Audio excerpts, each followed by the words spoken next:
Hey there, everyone. I hope you are having a wonderful Wednesday today. Again, gonna do the verse as like a video instead of a post. Seemed like um, I that went pretty well yesterday. So I'm gonna do it again that way, and it's probably gonna be how I'm gonna do it for most of the time. I have now as the verse I'm wanting to share with you today is Revelation 3:20, and it's actually one of those verses where it's kind of one of those verses like with Jesus's preachings where it doesn't exactly make any sense just reading it. So that's kind of also one of the reasons why I decided to talk to you about it, because if you just read it, it makes no sense. But once you talk about it, then it makes sense. And so I'm going to now read it. It says, "Here I am. I stand at the door and knock.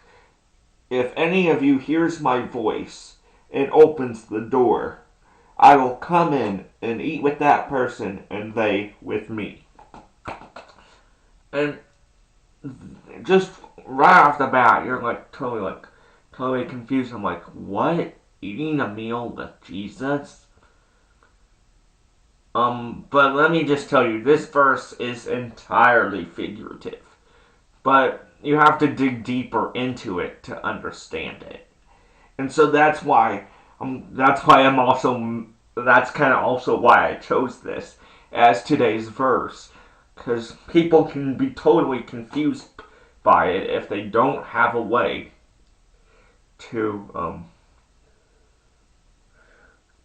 if they don't have an accurate or correct way to understand it. They can be totally confused and live their life thinking, "Oh, Jesus is gonna knock at my house and be like, hey, I want to have a meal with you," um, which is not right, and that can also lead people down a path in life that, I mean, I'm not saying that that's gonna happen. If you like saying if you don't understand it, it's gonna lead you to a path of of staying away from Christianity.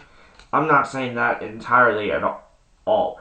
I'm just saying if people understand it, it makes more sense if you understand it on a deeper level.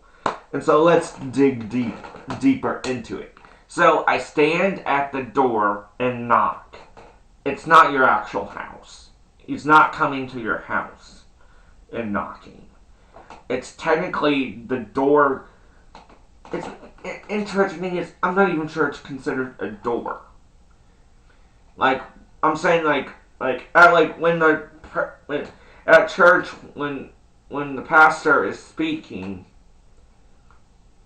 and sometimes you'll go there and be like, I don't want anything to do with Christianity, but Jesus wants you, and he's using that pastor to speak something in the words of Jesus are coming through that pastor into your heart.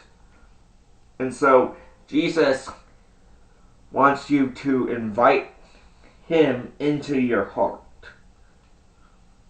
And if you let him, which the next part says, if anyone hears my voice and opens the door, which is a figurative door.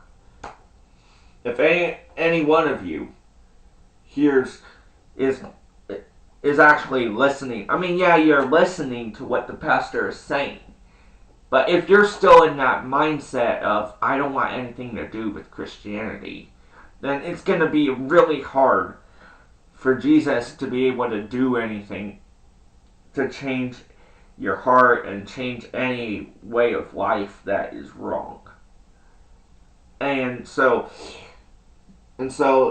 he wants you to be, he wants you to be in a mindset that can allow change and allow change and to invite him into your heart. And he will come into your heart and be with you and help guide you. And so, essentially, overall, this verse is saying that Jesus wants to come into your heart and do amazing things. But the way this verse says that is like one of the weirdest ways to say it. Because it's basically this entire verse is figurative. And so, but that's kind of the way that the Bible is. Sometimes the Bible is figurative, and it doesn't exactly always make sense. And so, even though it seems like Jesus is coming to your house, it technically means that Jesus wants to come in to your heart and be a part of your life and be a part of everything that you do. And he wants you to let him come into your heart and do everything that he's going to do. And I just hope this makes sense to you guys, and I hope it is also encouraging to you today, and I'll see you guys later. Bye.